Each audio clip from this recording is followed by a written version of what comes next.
Hey guys, this is Yankee7411 and I'm going to be doing another retro video game review.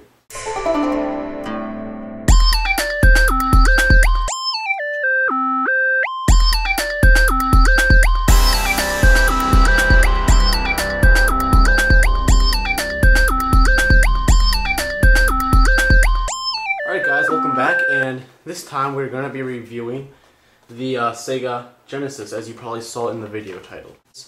My friend is feeding me with these consoles to be doing reviews on. He did that with the Atari 2600. So here it is. As you guys can see, it has a nice circular design, and it almost looks like a spaceship.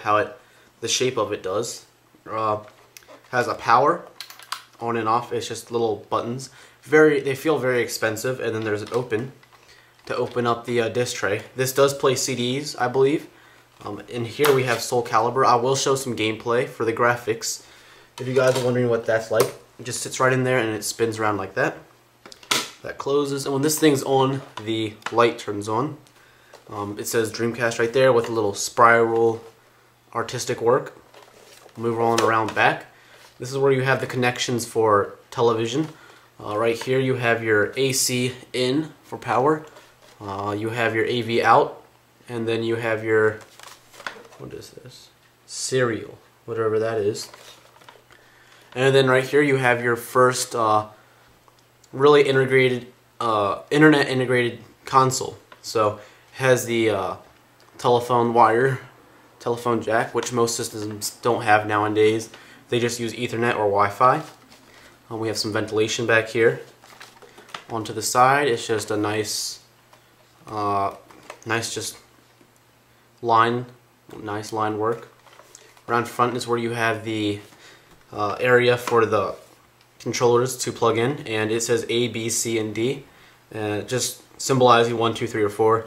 You can have 4 controllers in here, and then right here it says compatible with Windows, so it was compatible with Microsoft.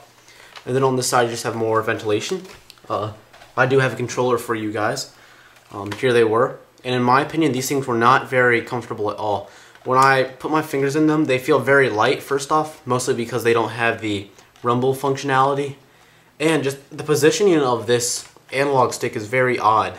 I find it annoying how high it is, and as you guys can see, it's not very expensive feeling. So this console does feel very expensive, but the controller does not, and it's it has an odd design to it.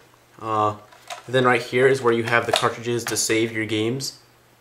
It looks almost like a miniature controller. It has little buttons and a screen.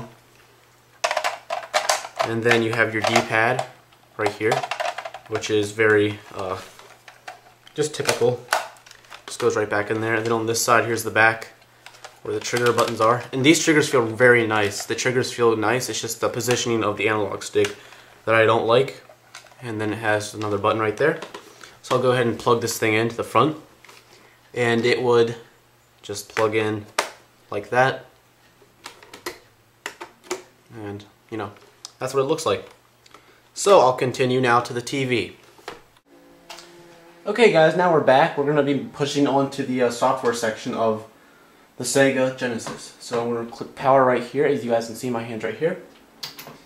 Click power, a little red light comes on. I'm not too sure if you guys can see that.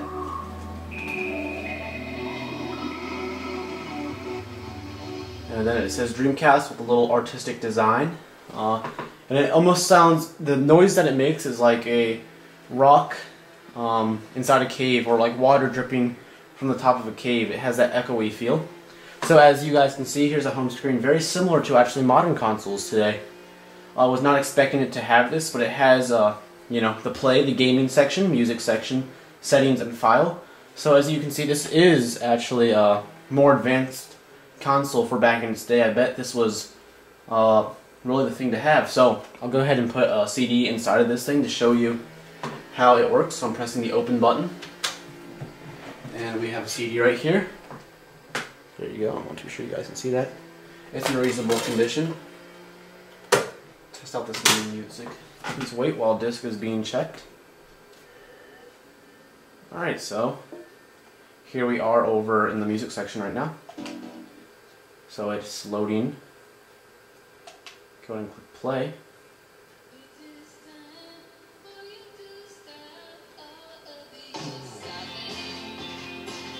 So guys, you can play music still.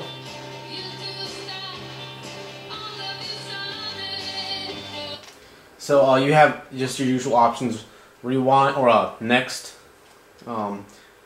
reverse. I guess that's backwards. Reverse, stop, pause, play, fast forward, or replay. So you guys can see right here it has the time, and it just has a disc spinning around, and then the track number. So I'll go back to the home screen. As we have here is settings, language, date and time. We have it set back to 1998. That's what it said when we first got it, so we just left it like that. And sound, stereo, mono. Stereo is what we're going to use now. Alright, so there's that.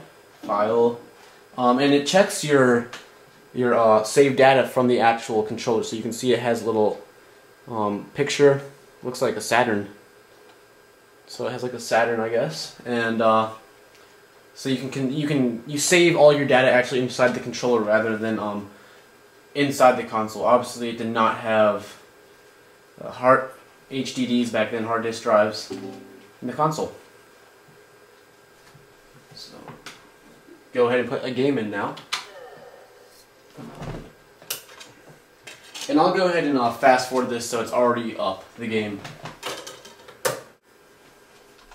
So it just says Sega. It's making a lot of noises.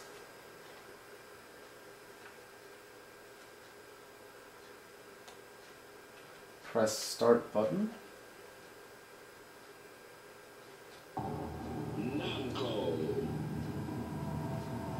And this is just the section where I'm showing you guys a game, in case you guys forgot this.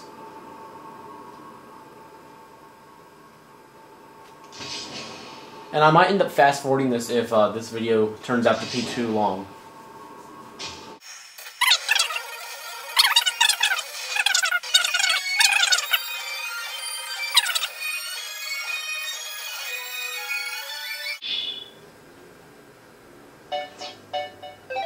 Welcome back to the stage of history. Alright, so I'm going to show you guys a battle really quick. And I would consider this one of the first modern consoles because the graphics were so good and just the features of having online. So, Hollow on the left, just to give you an idea of what the graphics are like.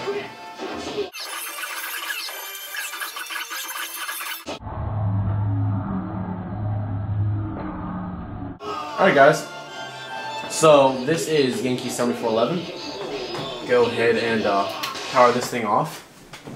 Alright guys, I'm going to lead into the picture. Hey guys, Yankee 7411 signing out. Hope you guys enjoyed another retro video.